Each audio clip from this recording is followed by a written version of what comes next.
تو دوسری چیز میں ومن احب عبدن، جو آدمی محبت کرے کسی بھی شخص سے تو لا يحبه الا للہ، وہ محبت کرتا ہے صرف اللہ کے لیے. کس کے لیے؟ یہ دوسری چیز بتا، اس کو ایمان کی حلاوت مل جائے گی، لذت. ایک تو محبتیں ہوتی ہیں اس میں کوئی غرض ہوتی ہے، اس میں کوئی رشتے کی وجہ سے محبت ہے، کوئی کاروبار کی وجہ سے محبت ہے، یا کوئی اور غرض ہے، دنیاوی غرض ہے، کوئی لالچ ہے، یہ چیزیں ہیں، ان کی وجہ سے محبتیں ہو جاتی ہیں. لیکن یہ والی جو محبت ہے یہ صرف اللہ کے لیے. کس کے لیے؟ سوال اللہ کے لیے محبت کا کیا مطلب ہے؟ ایک شخص نیک ہے، صالح ہے، ہم لوگ اسے محبت کرتے ہیں، اس وجہ سے نہیں یہ کچھ مجھے دے گا، یہ اللہ کا بندہ ہے، نیک بندہ ہے، صالح بندہ ہے، یا اس سے مجھے دینی نفع پہنچتا ہے، اس سے محبت کرتے ہیں. جیسے ہم لوگ صحابہ کرام سے محبت کرتے ہیں، اولیاء کرام سے محبت کرتے ہیں، بزرگان دین سے محبت کرتے ہیں، تو یہ محبت جو ہے اللہ کے لیے ہے. فرمایا جو آدمی محبت کرے کسی کے ساتھ اور صرف اللہ کے لیے، تو یہ دوسری چیز ہے، اس کو بھی ایمان کی لذت اور حلاوت مل جائے گی. اس سے معلوم ہوا کہ محبت کرنی چاہیے کس کے لیے؟ اللہ کے لیے. اور یہ ایک روایت اور بھی ہے، فرمایا الحب فی اللہ کیا والبغض فی اللہ.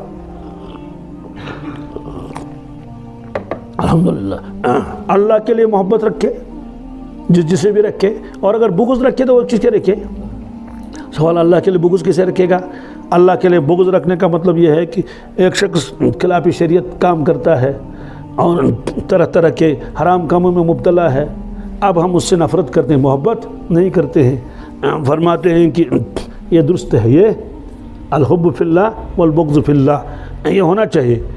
جو ہی وہ نیک بن گیا تو ہم اس کو گلے لگاتے ہیں. معلوم ہوا کہ جو ہم اس سے نفرت کرتے تھے تو ہم اس لیے نہیں نفرت کرتے تھے کہ اس نے کوئی ہمارا نقصان کیا، نہیں، اس لیے کہ یہ شریعت کے خلاف کام کرتا ہے.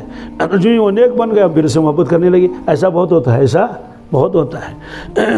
اب اس میں ایک گہری بات بھی لکھی ہے علماء کرام نے، وہ یہ ہے کہ ایمان والے کے ساتھ محبت کرے دل سے، کیونکہ وہ ایمان والا ہے. اگر بغض رکھے کسی کے ساتھ تو بغض رکھنا اس کے صفات کے ساتھ، کس کے ساتھ؟ ذات کے ساتھ نہیں. بزرگوں کی باتیں بھی عجیب ہوتی ہیں. ایک بزرگ نے ایک مرتبہ فرمایا، کہا مجھے ہر مسلمان سے محبت ہے. کیا؟ کیوں؟ یہ کلمے والا ہے، یہ کلمے والا ہے تو یہ تو بھائی ہے، انما المؤمنون اخوہ، مجھے ہر سے محبت ہے. اب کسی سے زیادہ کسی سے کم ہے، نفرت کسی سے نہیں. تو اعتراض کرنے والے نے کہا حضرت یہ تو حدیث کے خلاف ہے.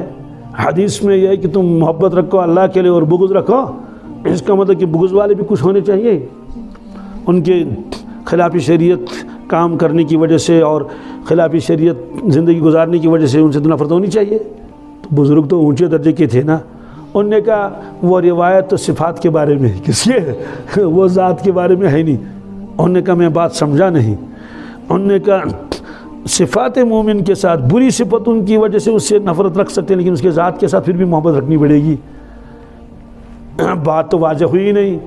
تو ایک بزرگ نے اس کو، وہ بھی بزرگ تھے، انہوں نے اس کو مثال کے ذریعے واضح کر دیا.